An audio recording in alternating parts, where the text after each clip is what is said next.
So, welcome to all of you in this lecture 7 of metal cutting. Last जो turn पे हम लोगों ने merchant circle for machining analysis के बारे में स्टडी किया था और इस मर्चेंट सर्किल के थ्रू ही हम लोगों ने जो हमारे पास में दो तरह के कटिंग फोर्सेस थे, एक हमारे पास में था मेजरेबल कटिंग फोर्सेस और दूसरे हमारे पास में थे एक्चुअल कटिंग फोर्सेस। तो इन दोनों टाइप के फोर्सेस के बीच में हम लोगों ने रिलेशनशिप को ड्राइव किया था। ठीक है, तो आज हम लोग उसी के आगे कंटिन्यू करेंगे। यहाँ पर अगर हम लोग इस सेकंड ट्रायंगल को कंसीडर करें, सेकंड ट्रायंगल कौन सा है जिसमें कि हमारे पास में FC और FT कटिंग फोर्सेस हैं। इस ट्रायंगल को अगर मैं बड़े फॉर्म में थोड़ा सा बना दूं तो हमारे पास में कुछ इस तरीके का एक ट्रायंगल ये बनेगा। मैं इसको यहाँ पर बना दे रहा हूँ। ठीक है, ये हमारे पास में एक ट्रायंगल फॉर्म हो रहा है कुछ इस तरह का। ठीक, ये यहाँ पर ये जो हमारे पास में है ये 90 डिग्री है। एक हमारे पास में थ्रस्ट फोर्स हो गया, इसका डायरेक्शन कुछ ये है। यहाँ पर ये रिजल्टेंट R है और ये हमारा जो डायरेक्शन है वो हमारे पास में FC का हो गया। ठीक है, तो कुछ इस तरीके का हमारे पास में ये फिगर आएगा अगर हम लोग इसको ये बीच वाले ट्रायंगल में ड्रॉ कर रहे हैं। और जो इसमें एंगल है जो रिजल्टेंट और FC के बीच में बन रहा है वो एंगल का वैल्यू हमारे पास आएगा बीटा माइनस अल्फा। ठीक है, बीटा माइनस अल्फा, ये हमारे पास में क्या होगा, इसके बीच का जो है ट्रायंगल का एंगल होगा। ठीक है, तो ये हमारे पास में ये पूरा फिगर बन गया। अब अगर हम इस राइट एंगल ट्रायंगल को कंसीडर कर रहे हैं और इसके लिए हम पूरे एक्सपेंशन को निकाल रहे हैं तो हमारे पास में क्या होगा, अगर इस ट्रायंगल के लिए पर्टिकुलर हम टेन का ट्रिग्नोमेट्रिकल रिलेशन यूज करते हैं तो उस कंडीशन में सॉरी, जो हमारे पास में एक्सप्रेशन आएगा वो ये आएगा tan beta minus alpha, tan beta minus alpha is equal to that is normal. Normal हमारे पास क्या है FT और बेस हमारे पास यहाँ पे क्या है FC। ठीक है, तो हमारे पास में क्या एक्सप्रेशन आएगा, tan beta minus alpha that is equal to FT upon FC। ठीक है, अब हम इस tan A minus tan B के जो ये एक्सप्रेशन है हमारे पास में, इसको हम लोग क्या कर दें, ओपन कर दें। तो उस कंडीशन में हमारे पास एक्सप्रेशन क्या आएगा, टेन A माइनस B का फॉर्मूला अगर हम लोग एक्सपेंड कर दें तो हमारे पास में आएगा tan beta minus tan alpha upon one plus tan beta multiply by tan alpha. ये हमारे पास में एक्सप्रेशन आ जाएगा। ठीक है, जो हमारे पास में एक्सप्रेशन आ रहा है वो क्या आ रहा है, that is tan beta minus tan alpha upon one plus tan beta multiply by tan alpha that is equal to FT upon FC। ये यहां तक हमारे पास में एक्सपेंशन आ जाएगा। ठीक है, इसके बाद हम इसको जो है क्रॉस मल्टीप्लिकेशन करके आगे सॉल्व करते हैं। तो उस कंडीशन में हमारे पास में क्या आ रहा है, that is FC within bracket tan beta minus tan alpha is equal to FT one plus tan beta multiply by tan alpha. ये हमारे पास में एक्सप्रेशन आएगा। ठीक है, क्रॉस मल्टीप्लिकेशन करके जब हम लोग इसको देखेंगे तो हमारे पास में एक्सप्रेशन आएगा FC tan beta minus tan alpha equals to FT one plus tan beta multiply by tan alpha. ठीक है, ये हो जाएगा।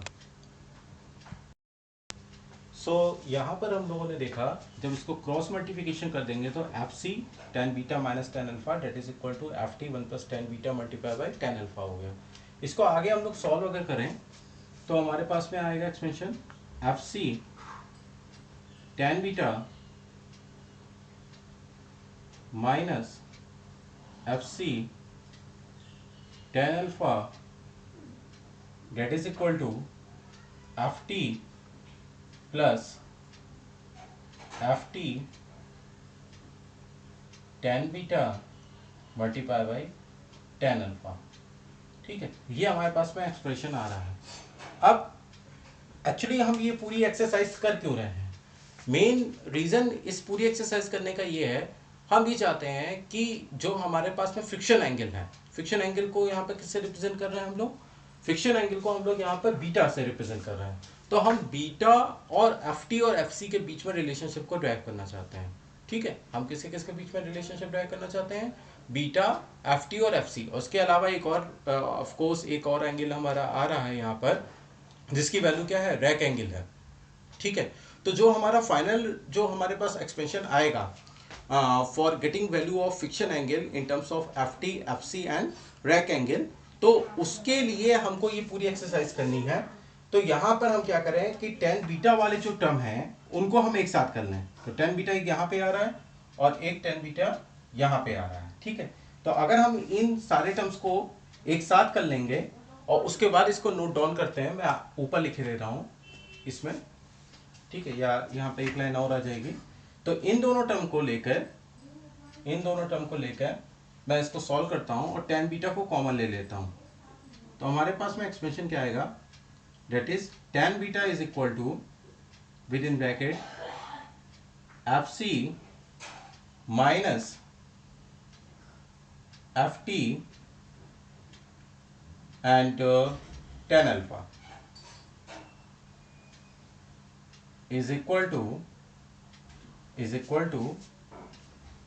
एफ टी, और ये माइनस में था, इधर आके क्या हो जाएगा, plus F C tan alpha.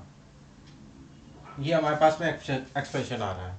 ठीक है, हमारे पास में ये एक्सप्रेशन आ रहा है कि tan beta F C minus F T tan alpha is equal to F T plus F C tan alpha. इसके आगे का मैं ऊपर सॉल्व कर देता हूँ थोड़ा, देखिए। अब मैं इस ट्रायंगल को बिठा देता हूं।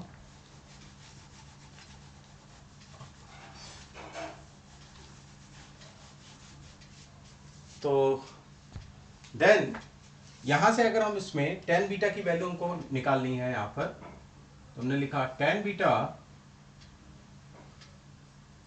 बीटा इज इक्वल टू ये वाला टर्म लिखेंगे, that is F T plus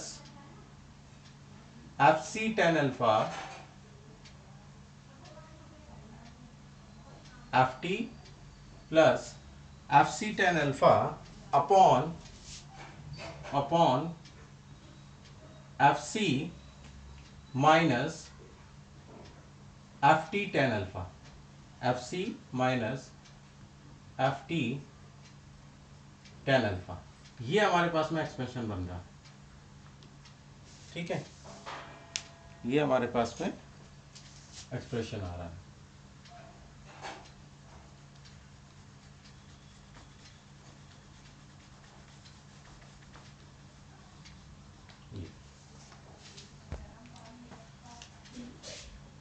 इसको हम बॉक्स में बंद कर देते हैं। अब देखिए इससे कंक्लूजन क्या निकलेगा। ये हमारे पास में क्या है, अब टेन बीटा को ही आप क्या लिख सकते हो, टेन बीटा को ही आप फिक्शन कोफिशिएंट भी लिख सकते हो। तो ये वैल्यू जो होगी, यही वैल्यू आपकी क्या होगी, म्यू के भी बराबर आ जाएगी। यही वैल्यू जो हमारी आएगी वो किसकी इक्वल होगी, that is equal to mu. ठीक है, ये म्यू यहां पर क्या होगा, that is representing friction coefficient. Mu जो वैल्यू यहां पर है वो हमारी रिप्रेजेंट करेगी फिक्शन कोफिशिएंट को। ठीक है, तो यहां पर हमने क्या किया, इस टर्म को म्यू से रिप्रेजेंट कर देंगे। ठीक है, तो आप यहां पर ये चीज देख रहे हैं कि जो हमारे पास में ये वैल्यू आ रही है tan beta that is equal to mu that is equal to F T plus F C tan alpha upon F C minus F T tan alpha. तो ये हमारे पास में ये पूरा एक्सप्रेशन आ जाएगा जो कि ये रिप्रेजेंट करेगा कि अगर आपके पास में अल्फा यानी रैक एंगल की वैल्यू अगर आपको नोन है, आपके पास में एफ सी और एफ टी यानी थ्रस्ट फोर्स और कटिंग फोर्स नोन है, तो हम इसकी हेल्प से क्या कर सकते हैं, टेन बीटा यानी फिक्शन कोफिशिएंट की वैल्यू को हम निकाल सकते हैं। क्योंकि जो ये टेन बीटा है ये ही वैल्यू क्या होती है, फिक्शन कोफिशिएंट की होती है, that is mu equals to क्या होता है, टेन बीटा होता है। ठीक है, तो ये हमारे पास में एक्सप्रेशन यहां तक आ जाएगा। ठीक, ये हो गया। देन इसके बाद अब हम लोग ये देखेंगे कि इस फ्रिक्शन कोफिशिएंट की वैल्यू कितनी होती है।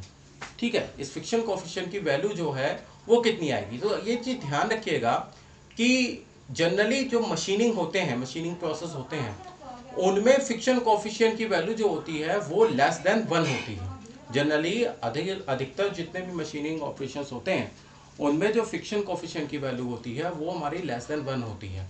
बट कुछ स्पेसिफिक मशीनिंग ऑपरेशन है, जैसे कि हमारे पास में ग्राइंडिंग का हो गया, ठीक है, ग्राइंडिंग का ऑपरेशन हो गया, फेस टर्निंग का ऑपरेशन हो गया, ठीक है, ब्रॉन्चिंग का ऑपरेशन हो गया। ये कुछ ऐसे ऑपरेशन है जिनमें हमारे फ्रिक्शन कोफिशिएंट की वैल्यू ग्रेटर देन 1 होती है। वरना अधिकतर जो हमारे हैं, मेजॉरिटी जो जनरल मशीनिंग ऑपरेशन होते हैं उनमें हमारे फ्रिक्शन कोफिशिएंट की वैल्यू हमेशा क्या होती है, लेस देन 1 होती है। तो अब हम लोग उन केसेस के बारे में स्टडी करेंगे कि जहां पर फ्रिक्शन कोफिशिएंट की वैल्यू ग्रेटर देन 1 होगी, वहां पर एफ और एफ के बीच आपस में रेशियो है वो किस तरीके से चेंज होगा। ठीक है, और जहां पर फ्रिक्शन कोफिशिएंट की वैल्यू ग्रेटर देन 1 आ रही है, यानी फ्रिक्शन कोफिशिएंट के ऊपर जो फ्रिक्शन एंगल है जो डिपेंड करता है, जो कि डिफाइन करता है बीटा, ये बीटा की वैल्यू 45 डिग्री एंगल से ज़्यादा आ रही है, वहां पर हम किस तरह की फ्रिक्शन थ्योरी को अडॉप्ट करेंगे कैलकुलेशन को करने के लिए, उनके बारे में अब हम लोग डिस्कस करेंगे। ठीक है, तो उसको अभी हम लोग देखते हैं। So generally in machining operation जो कटिंग फोर्स होता है, एफ की जो वैल्यू होती है that is greater than in compare to F. ठीक है, जनरली जो हमारे पास में मशीनिंग ऑपरेशन होते हैं उनमें हमारे पास क्या होता है कि एफ की वैल्यू जो होती है, कटिंग फोर्स की वैल्यू जो होती है वो एफ के कंपेयर में ज़्यादा होती है। लेकिन ये किन केसेस के लिए है, अगर आपके पास में कटिंग फोर्स जो एफ है इसकी वैल्यू जो है वो एफ से ज़्यादा है, तो उस कंडीशन में जो हमारे पास में फ्रिक्शन कोफिशिएंट की वैल्यू होगी, जो हमारे पास में बीटा की वैल्यू होगी, वो हमारे पास में लेस देन 45 डिग्री होगी। ओके, तो अगर हमारे पास में एफ की वैल्यू जो है, कटिंग फोर्स की वैल्यू एफ से ज़्यादा है, तो उस कंडीशन में हमारे पास जो फ्रिक्शन कोफिशिएंट की वैल्यू होगी डेट इज लेस देन 45 होगी। यानी जो हमारे पास में फ्रिक्शन के एंगल का टेंजेंट का वैल्यू होगा वो हमारे पास क्या होगा, लेस देन 1 होगा। यानी म्यू की वैल्यू जो होगी वो हमारे पास में लेस देन 1 होगी। ये हमारे जनरली जो मशीनिंग ऑपरेशन होते हैं उनमें यही पैटर्न मिलता है। ठीक है, जनरली जो हमारे पास में मशीनिंग ऑपरेशन है उनमें हमारे पास में यही पैटर्न मिलता है। ठीक है, जनरली मशीनिंग ऑपरेशंस में हमको यही पैटर्न मिलता है जहाँ पर एफ की वैल्यू जो होती है that is greater than in compare to F होता है। ठीक है, इसके अलावा अगर इस प्रोसेस को हम रिवर्स कर दें, ठीक है, इस प्रोसेस को हम लोग क्या कर दें, रिवर्स कर दें, तो उस कंडीशन में हमारे पास में क्या पैटर्न मिलेगा, हमको ये पैटर्न मिलेगा कि एफ की वैल्यू क्या हो, एफ से ज़्यादा हो। ठीक है, थ्रस्ट फोर्स की वैल्यू जो हो वो क्या हो, कटिंग फोर्स के कंपेयर में ज़्यादा हो। तो ये कहाँ पर वैलिड होता है, ये हमारा कुछ पर्टिकुलर मशीनिंग ऑपरेशंस हैं, जैसे कि हमारे पास में प्लेन टर्निंग का हो गया, प्लेन टर्निंग हो गया, ठीक है, प्लेन टर्निंग ऑपरेशन हो गया। और इसके अलावा जो है सेकेंड वन हमारे पास में हो गया ब्रॉन्चिंग। ठीक है, ब्रॉन्चिंग ऑपरेशन हो गया। और इसके अलावा जो है हमारे पास में फेस टर्निंग, ये सॉरी इसको सही कर दीजिएगा, ये प्लेन टर्निंग नहीं है, फेस टर्निंग है। ठीक है, फेस टर्निंग है, फेस टर्निंग, ब्रॉन्चिंग हो गया, ग्राइंडिंग हो गया, ग्राइंडिंग हो गया।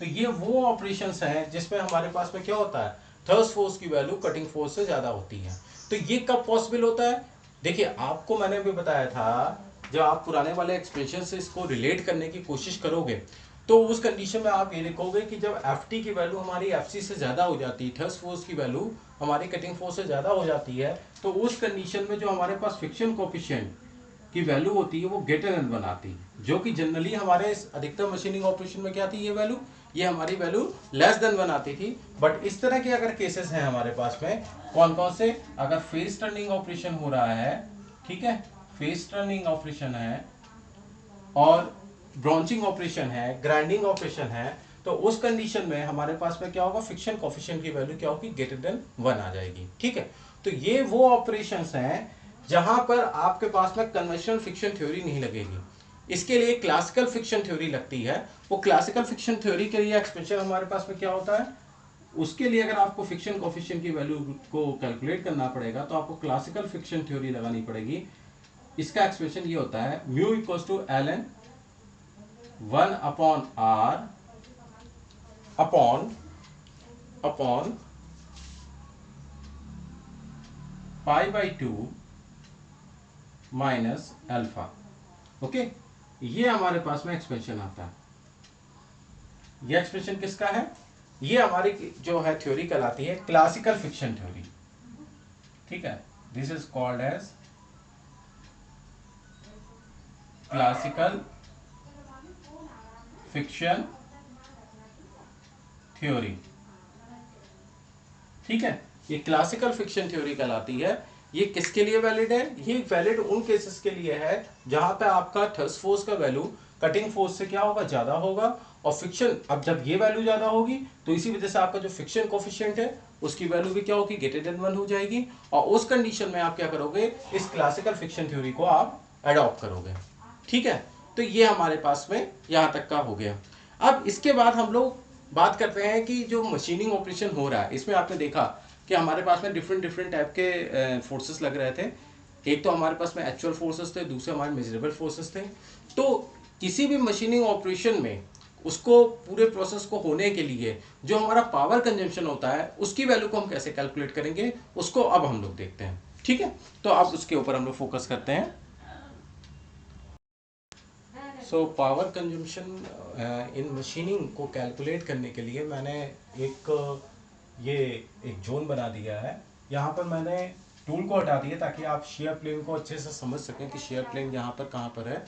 ठीक है, तो आप देखिए ये जो इंक्लाइनेशन प्लेन है ये यहाँ पर शेयर एंगल फाई के रिस्पेक्ट से ये प्लेस्ड है, और मैंने ये जो लेंथ है शेयर प्लेन की इंक्लाइनेशन लेंथ, उसको मैंने एल एस से रिप्रेजेंट कर दिया, that is length of shear plane. ये जो लेंथ है, ये वाली लेंथ है, इसको मैंने एल एस से रिप्रेजेंट किया है, और जो इसकी विड्थ है वो बी है, और ये uncut chip thickness that is T है। ठीक है, तो इसको T1 से हम लोग रिप्रेजेंट कर देते हैं, अनकट चिप थिकनेस है। ठीक है, अब इसको अगर हम लोग कैलकुलेट करें, यहाँ पर हमको पता है कि जो मटेरियल में डिफॉर्मेशन होता है वो ड्यू टू शेयर स्ट्रेसेस होता है। ठीक है, जब मशीनिंग में जो मटेरियल डिफॉर्मेशन होता है वो ड्यू टू शेयर स्ट्रेसेस होता है, और ये शेयर स्ट्रेसेस कहाँ लगते हैं, ये इस शेयर प्लेन के अलाउंग पे लगते हैं। ठीक है, ये शेयर स्ट्रेसेस शेयर प्लेन के अलाउंग पे एक्ट होते हैं। तो अगर हम लोग सबसे पहले यहाँ पर ये कैलकुलेट करें कि ये शेयर स्ट्रेस की वैल्यू होगी क्या। अच्छा, दूसरी इंपॉर्टेंट चीज क्या थी, ये जो शेयर स्ट्रेसेस हैं जो हमारे ये मशीनिंग के थ्रू यहाँ पर मेटल कटिंग टूल के थ्रू इस वर्कपीस के ऊपर ऑफर हो रहे हैं, इनके थ्रू जो शेयर स्ट्रेस जनरेट होंगे उनकी वैल्यू मटेरियल की अल्टीमेट स्ट्रेंथ से जब ज़्यादा या उसके बराबर होगी, उसी कंडीशन में हमारा क्या होगा, मशीनिंग पॉसिबल होगी। उसी कंडीशन में हमारी क्या होगी, मशीनिंग पॉसिबल होगी। ठीक है, ये हमारे पास नेसेसरी कंडीशन है कि जो हमारा मशीनिंग के थ्रू जो शेयर स्ट्रेसेस ऑफर हो रहे हैं वो तभी मशीनिंग कर पाएंगे जब ये शेयर स्ट्रेस की वैल्यू मटेरियल के अल्टीमेट स्ट्रेंथ से बराबर या उससे ज्यादा होंगे। ठीक है, तो अब वो शेयर स्ट्रेस की वैल्यू अगर हम यहाँ पे कैलकुलेट करना चाहें तो वो शेयर स्ट्रेस कहाँ से जनरेट होंगे, ये शेयर स्ट्रेस किसके थ्रू जनरेट होगा, ये शेयर स्ट्रेस शेयर फोर्स के थ्रू जनरेट होगा, जिसको कि हम लोगों ने मर्चेंट सर्किल एनालिसिस में पढ़ा था कि एफएस से रिप्रेजेंट किया था, और एफएस क्या था हमारे पास में, एक्चुअल फोर्स था। ठीक है, एक्चुअल कटिंग फोर्स था। तो सबसे पहले हम ये रिलेशनशिप लिखें कि अगर यहाँ पे जो शेयर स्ट्रेस आ रहा है दैट इज टाउ, ये टाउ की वैल्यू जो होगी जो कि इस शेयर प्लेन के अलॉन्ग लग रहा होगा वो किसके इक्वल होगी, इस shear force upon cross section area, जिस एरिया के अलॉन्ग ये शेयर स्ट्रेस लग रहा होगा, जिस शेयर प्लेन के अलॉन्ग उसके एरिया के से हमको डिवाइड करना पड़ेगा। तो यहाँ पे हम लोगों ने इसको रिप्रेजेंट कर दिया एएस से। ठीक है, अब एएस क्या है, अगर आप ध्यान से देखिए तो एएस हमारा ये इंक्लाइनेशन एरिया है। ठीक है, ये मैंने शेडेड करके दिखाया है, ये जो है हमारे पास में ये शेयर प्लेन का एरिया है। तो इसी शेयर प्लेन के अलोंग हमारा शेयर फोर्स लग रहा होगा। तो अगर आप Fs अपॉन As की वैल्यू को आप निकाल लोगे तो वो हमारे पास में शेयर स्ट्रेस की वैल्यू आ जाएगी जो कि रिस्पॉन्सिबल होगा for metal deformation, metal cutting के लिए। ठीक है, अब यहां पर अगर हम As की वैल्यू को रिलेट करना चाहें किससे, इस लेंथ ऑफ शेयर प्लेन और इस विड्थ और ये अनकट चिप थिकनेस से, तो हम कैसे रिलेट करेंगे उसको आप समझिए। देखिए, अगर आप यहां पर देखो T1 मल्टीप्लाई बी कर दो, ठीक है, ध्यान से समझिएगा। अगर हम यहां पर T1 मल्टीप्लाई बी कर दें, T1 मल्टीप्लाई बी कर दें तो हमारे पास क्या आ जाएगा, इसका क्रॉस सेक्शन एरिया आ जाएगा। सॉरी, T1 मल्टीप्लाई बी कर देंगे तो हमारा क्या आ जाएगा, क्रॉस सेक्शन एरिया आ जाएगा। तो इसको मैं लिखे दे रहा हूं, यहां पर अगर आप ए नॉट की वैल्यू निकाल रहे हैं तो ए नॉट की वैल्यू क्या होगी, that is T1 multiply by B. But बात यहां पर क्या है, यहां पर हमको ए नॉट की वैल्यू नहीं लेनी है, हमें तो एएस की वैल्यू के टर्म में निकालना है यहां पर। ठीक है, हमको किसके टर्म में वैल्यू निकालनी है, एएस के टर्म में। तो अगर आप एएस की वैल्यू को कैलकुलेट करना चाहें तो एएस सिंपली आपको समझ में आ रहा है, ये इसकी लेंथ है एलएस मल्टीप्लाई बाई क्या होगा, बी होगा। ठीक है, एएस क्या होगा, that is nothing but LS, ये लेंथ आपको दी गई है, ये पूरी लेंथ एलएस है, मल्टीप्लाई बाई बी। तो यहां से एएस की वैल्यू क्या होगी, that is equal to length of shear plane LS multiply by B, ये हमारे पास में हो जाएगा। ठीक है, यहां तक आई थिंक सबको क्लियर हो रहा होगा कि sorry, AS equals to that is area of shear plane is equal to length of this shear plane multiply by small B. जहां पर बी यहां पर क्या है, ये बी जो है it is width of this work piece हो जाएगा। ठीक है, ये हो गया। अब अगर हम इस एलएस को T1 से रिलेट करना चाहें, इस लेंथ ऑफ शेयर प्लेन को अगर हम T1 से रिलेट करना चाहें तो आप कैसे करेंगे, देखिए आप यहां से एक नॉर्मल ड्रॉ कर दो, आपने ये नॉर्मल ड्रॉ कर दिया, ये लेंथ आपके पास में एलएस है जो हाइपोथेनस हो गया, ये देखिए राइट एंगल ट्रायंगल बन जाएगा। ठीक है, तो राइट एंगल ट्रायंगल बनेगा तो ये वाली जो लेंथ है ये आपके पास में एलएस है। ठीक है, और ये जो नॉर्मल की लेंथ है ये किसके बराबर है, T1 के बराबर है। तो अगर आप इस ट्रायंगल को कंसीडर करते हो तो यहां से क्या होगा, साइन फाई इक्वल्स टू क्या होगा हमारे पास में, दैट इज नॉर्मल अपॉन हाइपोथेनस। तो नॉर्मल की वैल्यू क्या है, T1 अपॉन हाइपोथेनस, हाइपोथेनस की वैल्यू क्या है, एलएस। ठीक है, तो यहां से अगर आप एलएस की वैल्यू को कैलकुलेट करें तो एलएस की वैल्यू क्या होगी, that is equal to T1 upon sine five. LS की वैल्यू क्या होगी, that is nothing but T1 upon sine five, ये हमारे पास वैल्यू आ रही है। ठीक है, LS equal to T1 upon sine five. अब ये वैल्यू हम उठा के अगर एएस वाले प्लेन में रख दें तो देखिए हमारे पास में एक रिलेशन आ जाएगा। ठीक है, अब हम यहां से वैल्यू लिख सकते हैं, अगर इस वाले एक्सपेंशन की वैल्यू को आप यहां पर लिखो, ठीक है, इस वाले एक्सपेंशन से हम लोग क्या लिख सकते हैं, AS equals to LS, LS की जगह क्या लिख दिया हमने, T1 upon sine five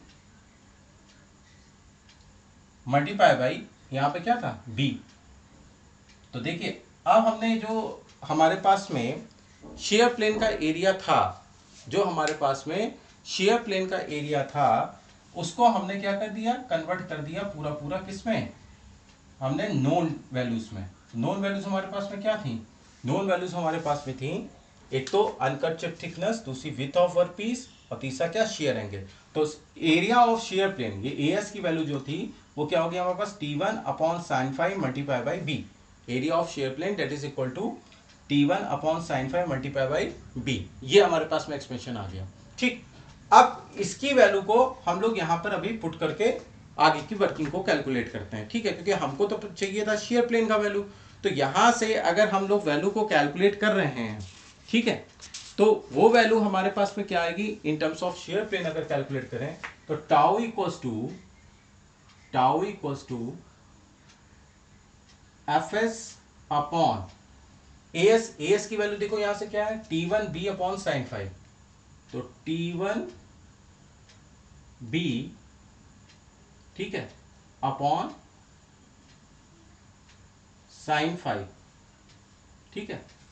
tau equal to क्या होगा, F S upon T1 B upon sine five. ये हमारी ये जो ए एस की वैल्यू थी ये हमने यहां से उठा के यहां पर पुट कर दी। इसको और थोड़ा सा सिंप्लीफाई करें तो हमारे पास क्या आ रहा है, tau equals to F S sine five upon T1 multiply by B, ठीक है। Tau equals to F S sine five upon T1 multiply by B. अब देखिए अभी आपने कैलकुलेट किया था कि T1 मल्टीप्लाई बाई बी, ये टर्म क्या था हमारे पास में, ए नॉट था। T1 मल्टीप्लाई बाई बी, इसकी जगह आप क्या लिख सकते हैं, ए नॉट रख सकते हैं। तो नेक्स्ट स्टेप में अगर हम इसको लिखें तो टाउ इक्वल्स टू हमारे पास क्या आ रहा है, F S sine five upon T1 multiply B की जगह हमने क्या लिख दिया, ए नॉट, क्योंकि ए नॉट क्या था, इसका क्रॉस सेक्शन एरिया था। जो नॉर्मल आप डायरेक्शन में अगर इसको कट करोगे तो वो आएगा। तो ये आपके पास में देखिए एक्सपेंशन आ रहा है। अभी इसका हम लोग यूज करेंगे आगे, ठीक है। तो आप ये ध्यान रखिएगा, जो हमारे पास में शेयर स्ट्रेसेस जो जनरेट होंगे यहाँ पे, जिसके अलावा मटेरियल कट होगा, उसकी वैल्यू क्या होगी, tau equals to F S sine five upon A naught. A naught क्या हो गया, इसके क्रॉस सेक्शन एरिया के अलावा आप इसको कट कर रहे हो, नॉर्मली कट कर रहे हो, स्लाइस की तरह कट कर रहे हो, तो वो एरिया आएगा। और ये जो आपका शेयर प्लेन एरिया, ये क्या है, समथिंग इंक्लाइनेशन पे है, ठीक है। ये जो शेयर प्लेन एरिया है ये क्या है, ये समथिंग इंक्लाइनेशन पे है, जबकि ये क्या होगा, ये पूरी तरीके से आप नॉर्मली इसको क्या कर रहा हो, कट कर रहा हो। तो ये हमारे पास में आ गया tau equals to F S multiply sine five upon A naught. ये जो टाउ है, जो ये शेयर स्ट्रेस है, यही रिस्पॉन्सिबल होगा हमारा मटेरियल कट करने के लिए अलोंग द शेयर प्लेन, ठीक है। तो अभी हम लोग यहां तक इसको देख रहे हैं, ठीक है। फिर अभी इसका यूज करेंगे आगे। अभी हम लोगों ने क्या करना है, कैलकुलेट करना, हमें पावर कंजम्पशन कैलकुलेट करना है। तो हम लोग वापस अभी उसी पे आ जाते हैं कि पावर कंजम्पशन के लिए यूज क्या होगा। इसको आप लोग नोट डाउन कर लीजिएगा, ये इंपॉर्टेंट एक्सप्रेशन है जिसका अभी हम लोग आगे यूज करेंगे, ठीक है। तो पावर कंजम्पशन की अगर बात करें कि मटेरियल के कट होने पर किस तरीके से पावर कंजम्पशन हो रहा है वहां पर, उसकी वैल्यू को हम लोग निकालते हैं, ठीक है। देखिए यहां पर अगर हम लोग देखें एक्चुअल फोर्सेस के फॉर्म में, ठीक है, एक्चुअल फोर्सेस के फॉर्म में अगर देखें तो दो तरह के वर्क हो रहे हैं। एक तो मटेरियल हमारा क्या हो रहा है, शेयर प्लेन के अलोंग डिफॉर्म हो रहा है, तो जो हमारी पावर जो होगी वो कंज्यूम होगी मटेरियल को शेयर प्लेन के अलोंग वहां पर डिफॉर्म करने में, ठीक है। और सेकेंड वन, हमारी एनर्जी कहां पर लगेगी, आपको मैंने बताया था कि जो चिप था वो टूल की रैक सरफेस से स्लाइड करता हुआ ऊपर की ओर जा रहा था। जो चिप था वो टूल की रैक सरफेस से स्लाइड होता हुआ जा रहा होता, और वहां पर जो टूल की रैक सरफेस थी वहां पर चिप और टूल की रैक सरफेस के बीच में फ्रिक्शनल कांटेक्ट था, तो उसकी वजह से वहां पर क्या हो रही थी, हमारी पावर कंज्यूम हो रही थी। तो यहां पर दो तरीके के फोर्सेस हैं। तो अगर आप पावर कंजम्पशन की वैल्यू को कैलकुलेट कर रहे हैं, इसको मैंने W से रिलेट कर दिया, that is power consumption in machining operation. तो वो वहां पर क्या होगा, एक तो एनर्जी हमारी कौन सी होगी, शेयर फोर्स, शेयर फोर्स, ठीक है। यहां पर share force energy, share force energy required, shear force energy required for shear plane, ठीक है। एक तो एनर्जी का ये पार्ट होगा, प्लस क्या होगा, energy, energy consume, energy consume, energy consume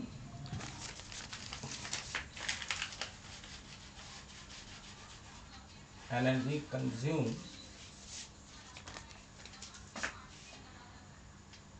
against friction, against friction on rack surface, on rack surface. ठीक है, तो अगर आप यहाँ पे देखें तो यहाँ पे दो तरह की एनर्जीज आ जाएंगी। एक हमारे पास में एनर्जी कौन सी है, एक हमारे पास में एनर्जी है shear force energy required for shear plane along shear plane material को जो डिफॉर्म करने में कंज्यूम हो रही थी, और दूसरी हमारी एनर्जी कौन थी जो कि हमारी टूल की रैक सरफेस के अलोंग डिफॉर्मेशन में जो है रिस्पॉन्सिबल होगी। ठीक है, तो ये दो तरह की हमारे पास में एनर्जी थी। अब ये तो हो गई हमारे पास में एक्चुअल फोर्सेस के टर्म में, लेकिन जब इसको हम लोग क्या करें मेजरेबल फोर्सेस के टर्म में इसको रिलेट करना चाहेंगे, तो वहां पर हमारे पास में कौन कौन से हैं हमको पता है। मेजरेबल फोर्सेस हमारे दो तरह के थे, एक तो हमारे पास में कौन सा था कटिंग फोर्स था, और दूसरा हमारे पास कौन सा था थ्रस्ट फोर्स था। तो इसी के टर्म में अगर हम लोग वैल्यू को कैलकुलेट करें तो वहां से हमारे पास में क्या आएगा, इसकी वैल्यू कौन लोग निकालते हैं,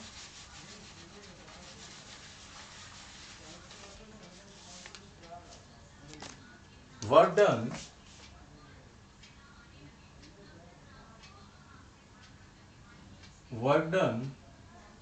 is equal to cutting force multiplied by cutting velocity plus thrust force multiplied by feed velocity। Okay, तो यहां पर क्या होगा, अगर हम लोग एक्चुअल फोर्सेस के कंपेयर में वर्क डन की वैल्यू को कैलकुलेट कर रहे हैं, ठीक है, सॉरी एक्चुअल कह रहा हूं मैं, मेजरेबल फोर्सेस के टर्म में हम वर्क कंज्यूम जो हो रहा है मशीनिंग ऑपरेशन उसकी वैल्यू को कैलकुलेट कर रहे हैं, तो वो हमारे पास क्या होगा FC multiply VC plus FT multiply VF। तो यहां पर आप देख लीजिए कि FC क्या है, that is cutting force, VC क्या है कटिंग वेलोसिटी है, FT क्या है थ्रस्ट फोर्स, और ये VF जो है दैट इज फीड वेलोसिटी है। ये क्या है फीड वेलोसिटी। अब आप ये कहोगे कि ये फीड वेलोसिटी क्या होती है। देखिए आपने जनरली जब आप कन्वेंशनल मशीनिंग की बात करोगे तो उसमें जो पेरीमीटर्स होते हैं वो क्या होता है, एक होता है आपके पास में कटिंग वेलोसिटी, एक होता है फीड, एक होता है depth of cut. Feed basically क्या होता है कि एक पूरे रिवोल्यूशन में टूल जितना लीनियर डायरेक्शन में मूव करता है that is called as feed. ठीक है, तो फीड को आप जनरली जो रिप्रेजेंट करते हो वो किस में रिप्रेजेंट करते हो, mm पर रिवोल्यूशन में। ठीक है, आप जो यूनिट यूज करते हो फीड की वो क्या होती है, that is mm per revolution. यानी एक चक्कर पूरा कंप्लीट होने पर, सपोज मान लीजिए टर्निंग ऑपरेशन आप कर रहे हैं, और टर्निंग ऑपरेशन में आपने क्या किया लेथ मशीन में इस वर्कपीस को क्लैम्प कर दिया, तो ये जब एक रिवोल्यूशन हो जाएगा तो उसमें जो टूल है वो अगर यहाँ से कितना लीनियर डायरेक्शन में इस वर्कपीस के लेंथ के अलाउंग जितना शिफ्ट करेगा दैट इज कॉल्ड फीड। तो पर यूनिट रिवोल्यूशन में ये कितना mm शिफ्ट कर रहा है that is called as feed. अब सपोज मान लीजिए कोई हमारे पास मशीनिंग ऑपरेशन हो रहा है, उसमें हमारे पास में फीड हमको दी गई है वो 1 mm पर रिवोल्यूशन दी गई है। ठीक है, 1 mm पर रिवोल्यूशन, और ये 500 RPM से उसकी कटिंग वेलोसिटी है। ठीक है, आपने जो लेथ मशीन में इस वर्कपीस को क्लैम्प किया हुआ है उसको जो रिवोल्यूशन दिए हैं वो कितने दिए, 500 रिवोल्यूशन दिए हुए हैं। 500 RPM से आप क्या कर रहे हो, उसको रोटेट कर रहे हो। तो एक मिनट में जो हमारे पास होगा, मैं अगर इसको लिखता हूं यहां पर, अगर 500 रिवोल्यूशन है तो 1 मिनट में ये 500 राउंड घूम रहा होगा। ठीक है, 500 RPM का मतलब क्या हुआ, 1 मिनट में ये 500 जो है RPM इसके होंगे, 500 RPM से ये क्या कर रहा होगा, ये रोटेट कर रहा होगा। तो डेट मीन्स अगर आप इसकी वैल्यू को कैलकुलेट करते हो, किसकी वैल्यू को कैलकुलेट करते हो, VF की वैल्यू को कैलकुलेट करते हो, तो VF क्या है, ये हमारे पास में आएगी जो यूनिट होगी that is metre per minute. ठीक है, या मीटर पर सेकेंड में आप कैलकुलेट करोगे। ठीक है, तो अगर हम इसकी वैल्यू को मीटर पर सेकेंड में हम कैलकुलेट करें तो क्या होगा, 1 mm पर रिवोल्यूशन का है इसका फीड, इसका फीड कितना है 1 mm पर रिवोल्यूशन। ठीक है, तो अब अगर यहाँ पे 500 RPM है तो इसका मतलब क्या हो जाएगा कि 500 RPM में यानी एक मिनट में 500 चक्कर लगाने में जो ये डिस्टेंस मूव कर रहा होगा वो क्या होगा, मल्टीप्लाई बाई 500। ठीक है, यानी कि 1 मिनट में नेट 1 मिनट में ये टूल यहां से लेकर यहां तक 500 mm तक डिस्टेंस ट्रेवल करेगा, क्योंकि इसका जो फीड है वो कितना है 1 mm पर रिवोल्यूशन है। तो 500 ये जो है लीनियर डिस्टेंस जो है वो शिफ्ट करेगा यहाँ पर 1 मिनट में। अब आपको तो चाहिए वेलोसिटी किस में, मीटर पर मिनट में या मीटर पर सेकंड में। तो अगर हम मीटर पर सेकंड में हम निकाल रहे हैं तो उस कंडीशन में क्या होगा, देखिए 1 मल्टीप्लाई बाई 500 यानी नेट हमारे पास में 1 मिनट में कितना हुआ रिवोल्यूशन, ये हो गया। इसको मैं यहाँ पर मिटा के लिखे दे रहा हूँ तो उससे और अच्छे से समझ में आ जाएगा। इसमें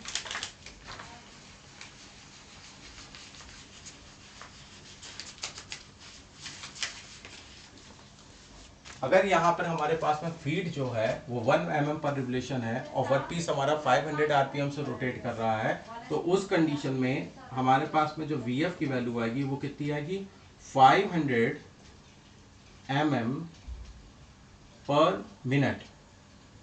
ठीक है, या इसको अगर हम और सिंप्लीफाई करेंगे तो यहाँ पे क्या होगा, इसको आपने मीटर में चेंज किया तो 500 अपॉन क्या करना पड़ेगा आपको 1000 करना पड़ेगा और डिवाइडेड बाय, ठीक है, डिवाइडेड बाय क्या 1 मिनट में कितने सेकंड 60 सेकंड। तो जब आप इसको और भी ज़्यादा सॉल्व करोगे तो क्या आएगा 0.5 अपॉन 60, यानी और सॉल्व करेंगे तो ये वैल्यू बहुत ही पॉइंट में जाके बनेगी। इससे क्लियर क्या हुआ कि अगर VF की वैल्यू बहुत ज़्यादा कम है, VF की वैल्यू बहुत ज़्यादा छोटी होगी इन SI यूनिट मीटर पर सेकेंड में, तो ऑब्वियस सी बात है FT मल्टीप्लाई VF भी, ये टर्म भी क्या हो जाएगा बहुत छोटा हो जाएगा। तो इसीलिए जब VF की वैल्यू अगर छोटी है, आपके पास में जो फीड वेलोसिटी है वो बहुत ज़्यादा कम है, तो उसकी वजह से जो थ्रस्ट फोर्स के साथ में इसका प्रोडक्ट होगा उसकी वैल्यू भी बहुत ज़्यादा कम हो जाएगी। और चूंकि ये वैल्यू फिर आप जब इससे कंपेयर करोगे, ठीक है, इस वैल्यू से कंपेयर करोगे तो ये वैल्यू बहुत छोटी होगी। तो एक बड़ी क्वांटिटी में अगर एक आप बहुत छोटी क्वांटिटी ऐड करोगे तो उसका इफेक्ट बहुत ज़्यादा कम पड़ेगा। इसीलिए जनरली प्रैक्टिकल मैनर में हम क्या करते हैं, इस वाले टर्म को नेगलेक्ट कर देते हैं, इस वाले टर्म को हम लोग क्या कर देते हैं नेगलेक्ट कर देते हैं। और आपने अधिकतर जगह पे यही पढ़ा होगा, जो वर्क डन इन मशीनिंग होता है उसको हम लोग क्या ले लेते हैं FC मल्टीप्लाई बाई VC के इक्वल ले लेते हैं। ठीक है, जनरली जो हम लोग अडॉप्ट कर लेते हैं वो वर्क डन इन मशीनिंग जो कहलाता है वो क्या लेते हैं FC मल्टीप्लाई VC ले लेते हैं, क्योंकि ये वाला टर्म हमने क्या कर दिया है नेगलेक्ट कर दिया। क्यों नेगलेक्ट किया, क्योंकि जो हमारे पास फीड वेलोसिटी होती है उसकी वैल्यू बहुत ज़्यादा कम होती है और फीड वेलोसिटी की वैल्यू कम होने की वजह से जो इसका प्रोडक्ट होगा उसकी वैल्यू बहुत कम हो जाएगी, जिससे कि FC VC के प्रोडक्ट में ऐड करने पर ज़्यादा इफेक्ट नहीं पड़ेगा। ठीक है, तो आई थिंक यहाँ तक समझ में आ गया होगा। तो अगर पावर कंजम्पशन की वैल्यू की बात की जाए तो वो हमारे पास क्या हो जाएगी मशीनिंग में, वो FC मल्टीप्लाई VC होगा। वैसे अगर एक्यूरेट आप वैल्यू निकालना है तो आपके पास में ये होगा। ठीक है, तो ये हमारे पास में आ गया। ठीक, अगर आप एक्चुअल फोर्सेस के फॉर्म में अगर आप बात कर रहे हो, एक्चुअल फोर्सेस के फॉर्म में पावर कंजम्पशन, तो वो क्या होगा यहाँ पर, अगर आप इसी एक्सप्रेशन को आप ओपन करो इन टर्म्स ऑफ एक्चुअल फोर्सेस, तो जो ये हमारे पास में FC multiply VC plus FT multiply VF था, एक्चुअल फोर्सेस के फॉर्म में क्या होगा FS, क्योंकि शेयर फोर्स में एनर्जी जो आपकी कंज्यूम हो रही है, तो shear force multiply by shear velocity, okay, VS plus कौन सी थी एनर्जी कंज्यूम अगेंस्ट फ्रिक्शन, तो एनर्जी कंज्यूम अगेंस्ट फ्रिक्शन क्या होगा friction force FF multiply by आपके पास में VF। अब देखिए कंफ्यूज ना होइएगा, यहां मैंने कैपिटल VF से रिप्रेजेंट किया, दैट इज फील्ड वेलोसिटी, ये स्मॉल VF से मैं रिप्रेजेंट कर रहा हूं। ये स्मॉल VF जो है ये क्या थी, ये हमारे पास चिप फ्लो वेलोसिटी थी, चिप फ्लो वेलोसिटी। ये कंफ्यूज ना होइएगा, दोनों अलग अलग है। ठीक है, ये जो यहाँ पर VF यूज हो रहा है, ठीक है, ये हमारे पास में क्या है, ये चिप फ्लो वेलोसिटी, इसको स्मॉल VF से मैंने रिप्रेजेंट किया। ये कैपिटल VF है, ये फील्ड वेलोसिटी है। ठीक है, तो कंफ्यूज ना आइएगा, दोनों टर्म अलग है। तो अगर आप एक्चुअल फोर्सेस के टर्म में अगर निकाल लो पावर कंजम्पशन, तो ये आएगा FS मल्टीप्लाई VS। FS क्या है यहाँ पे shear force, VS shear velocity, shear plane velocity, FF that is friction force which is acting at rake surface, and VF that is small VF, this is the chip flow velocity along the rake surface. और ये जो VF है ये हमारे पास में क्या है, दैट इज फील्ड वेलोसिटी है। ठीक है, तो ये आपका एक्चुअल में हो गया, ये आपका क्या होगा मेजरिंग फोर्सेस के टर्म में होगा। तो जनरली आप यही वाला यूज करोगे मेजरिंग वाला इसमें पावर कंजम्पशन को कैलकुलेट करने में। ठीक है, तो ये तो हमारे पास आ गया पावर कंजम्पशन का रूल। अब इसके बाद बात ये आती है कि अभी आप देखो इस एक्सप्रेशन में कौन सा टर्म यूज हो रहा है FC, और मर्चेंट सर्किल एनालिसिस के अकॉर्डिंग आपने ये देखा है कि हम जो मेजरिंग फोर्सेस हैं उनको हम एक्चुअल फोर्स से रिलेट कर सकते हैं। जो मेजरिंग फोर्सेस हैं उनको हम क्या कर सकते हैं एक्चुअल फोर्स से रिलेट कर सकते हैं, यानी FC को हम शेयर फोर्स से रिलेट कर सकते हैं। जो हमने मर्चेंट सर्किल एनालिसिस में देखा था। और उस एक्सप्रेशन में हमारा क्या यूज हो रहा था, उस एक्सप्रेशन में हमारा आ रहा था शेयर एंगल फाई। तो कंक्लूजन क्या निकला, हम देखिए क्या चाहते हैं, हम ये चाहते हैं कि जो ये हमारा मेटल का जो ये डिफॉर्मेशन हो रहा है, ठीक है, मेटल का जो डिफॉर्मेशन हो रहा है, जो हम लोग मेटल कटिंग प्रोसेस कर रहे हैं, उसके लिए हमें कम से कम अमाउंट ऑफ एनर्जी देनी पड़े। भाई हम हमेशा ये चाहते हैं कि मिनिमम इनपुट हो और मैक्सिमम क्या हो हमारा आउटपुट हो। तो उसी कॉन्सेप्ट के अकॉर्डिंग हम ये चाहते हैं कि जो ये मटेरियल हमारा कट हो रहा है उसके लिए जो ये पावर कंजम्पशन हो रहा है ये क्या हो, इसकी वैल्यू क्या हो, मिनिमम से मिनिमम हो। अब ये मिनिमम से मिनिमम वैल्यू कैसे होगी भाई, आपको फिर क्या करना पड़ेगा, ये जो मेजरर फोर्सेस है एनालिसिस अगर करनी है तो आपको एक्चुअल फोर्सेस पे जाना पड़ेगा। तो मेजरेबल फोर्सेस को आपको एक्चुअल फोर्स में कन्वर्ट करना पड़ेगा। तो मेजरेबल फोर्स हमारा एक्चुअल फोर्स में कब कन्वर्ट होगा, जब आप मर्चेंट सर्किल वाले जो रिलेशन है उनका आप यूज करोगे। और जब आप वो रिलेशन यूज करोगे तो आप ये देखोगे कि इनके बीच में रिलेशन में क्या आ रहा है, जो बहुत ही ज्यादा डिसाइडिंग रोल इंपॉर्टेंट प्ले कर रहा है वो है हमारा शेयर एंगल। ठीक है, जब आप एफ को एफ से रिलेट करोगे तो आप देखोगे शेयर एंगल वहां पर जो है अपना इंपॉर्टेंट रोल प्ले कर रहा होगा, क्योंकि शेयर प्लेन के अलोंग ही हमारा क्या हो रहा है, मटेरियल कट हो रहा है। अब शेयर प्लेन के अलोंग अगर मटेरियल कट हो रहा है तो अगर आप शेयर प्लेन की वैल्यू को बढ़ाओ या घटाओगे, किसी तरीके से आप उसकी वैल्यू को फ्लक्चुएट करोगे, तो उस कंडीशन में हमारा क्या होगा, जो पावर कंजम्पशन होगा वो भी हमारा क्या होगा, कम या ज्यादा होगा। तो यहां पर हमें नीड ऐसे एक्सप्रेशन की है जिसके थ्रू हम शेयर एंगल की ऐसी वैल्यू निकालें जिसके लिए हमारा क्या हो, मिनिमम से मिनिमम पावर कंजम्पशन हो। हमें क्या करना है, शेयर एंगल की ऐसी वैल्यू के लिए रिलेशनशिप निकालना है जिससे कि हमारा क्या हो, पावर कंजम्पशन मिनिमम हो। तो अब हम लोग उसी अप्रोच की ओर आगे बढ़ेंगे। ठीक है, सो हम लोगों ने ये वाला एक्सप्रेशन जो था शेयर स्ट्रेस का, जहाँ से हम लोगों ने शेयर फोर्स से रिलेट किया था, ये हम लोगों ने भी पढ़ा था। और ये जो रिलेशन है एफ और एफ के बीच में, इसको हम लोगों ने मर्चेंट सर्किल एनालिसिस में इसको पढ़ा हुआ था। मर्चेंट सर्किल जो रिलेशन थे हमारे मेटल कटिंग के लिए, कटिंग फोर्सेस के, उसमें ये पढ़ा हुआ था। अब देखिए इन दोनों का हम लोग यूज करेंगे। अभी हम लोगों ने पावर कंजम्पशन जो एक्सप्रेशन निकाला वो क्या निकला था, W equals to F C multiply by V C. ठीक है, एफ सी यहाँ पे क्या था, कटिंग फोर्स था, और वी सी क्या थी, यहाँ पे कटिंग वेलोसिटी थी। अब एफ सी की जगह आप ये वैल्यू पुट कर दीजिए, ये जो हम लोगों ने एक्सप्रेशन निकाला है शेयर फोर्स के टर्म में, तो F S upon cos phi plus beta minus alpha multiply by cos beta minus alpha. ठीक है, ये हमारे पास में एक्सपेंशन आ रहा है डब्ल्यू के टर्म में। ठीक, ये हमारे पास में आ रहा है। ठीक, अब अगर आप इसको सॉल्व कर रहे हैं, देखिए हमें क्या करना है, इसको शेयर स्ट्रेस के फॉर्म में कन्वर्ट करना है। तो आप जरा ध्यान से देखो, यहाँ पर अगर हम लोग यहाँ पर एफ एस की वैल्यू निकालें तो एफ एस की वैल्यू क्या होगी, tau multiply A not upon sine five. ठीक है, तो इस एक्सप्रेशन को लाने के लिए हमें यहाँ पर क्या करना पड़ेगा, अगर हम यहाँ पर शेयर स्ट्रेस के टर्म को लाना चाहते हैं तो सबसे पहले तो हमें ए नॉट को ऊपर नीचे क्या करना पड़ेगा, मल्टीप्लाई करना पड़ेगा, और साइन फाइव का भी करना पड़ेगा। यानी कि अगर मैं इसको कहूँ कुछ हमको इस तरीके से करना पड़ेगा। नेक्स्ट लाइन में मैं कर रहा हूं W इक्वल्स टू, ठीक है, W equals to F S cos beta minus alpha upon cos five plus beta minus alpha. ठीक है, अब यहाँ पे क्या किया हमने, ए नॉट का ऊपर नीचे मल्टीप्लाई डिवाइड कर दिया, इसी तरीके से साइन फाइव का भी मल्टीप्लिकेशन और डिवाइड कर दिया। ठीक है, इससे क्या फायदा हो रहा है कि हमारा जो एक्सप्रेशन है वो शेयर स्ट्रेस के फॉर्म में क्या हो जाएगा, कन्वर्ट हो जाएगा। तो अगर हम लोग देखें यहाँ पर तो F S sine five upon A naught, यानी F S sine five upon A naught, इतने पूरे टर्म की जगह हम लोग क्या लिख सकते हैं, केवल यहाँ पर टाउ लिख सकते हैं। तो W इक्वल्स टू हमारे पास क्या आ जाएगा, टाउ। ठीक है, टाउ क्या था, शेयर स्ट्रेस था, upon cos beta minus alpha, ठीक है, upon cos five plus beta minus alpha ये हमारे पास हो गया, ठीक है।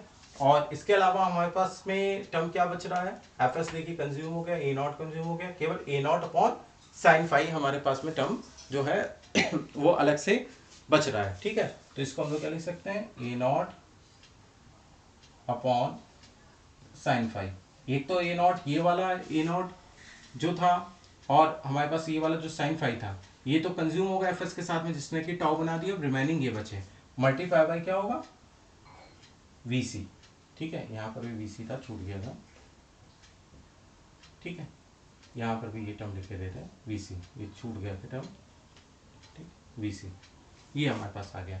अब देखिए ये जो टर्म था, अब ये हमारा शेयर एंगल के साथ में रिलेट हो गया, ठीक। अब अगर हम लोग इसको डिफरेंशिएट कर लें, ठीक है, हमें क्या चाहिए, हमें वो शेयर एंगल के लिए रिलेशनशिप चाहिए जिसके लिए पावर कंजम्पशन हमारे पास में क्या हो, मिनिमम हो। तो उसके लिए हमने क्या किया, ये D W by D phi निकाल दिया, मैक्सिमम मिनिमम निकाल दिया, D W by D phi. और इसको जब हम जीरो के इक्वल करेंगे, ठीक है, डब्ल्यू तो हमारा यहाँ पर क्या था, पावर कंजम्पशन था, और फाई क्या था, शेयर एंगल था। तो जब हम इसको मैक्सिमम मिनिमा के लिए डिफरेंशिएट करके इसको जीरो के इक्वल करेंगे, तो हमारे पास में जो रिलेशनशिप बन रहा है वो ये रिलेशन बन रहा है।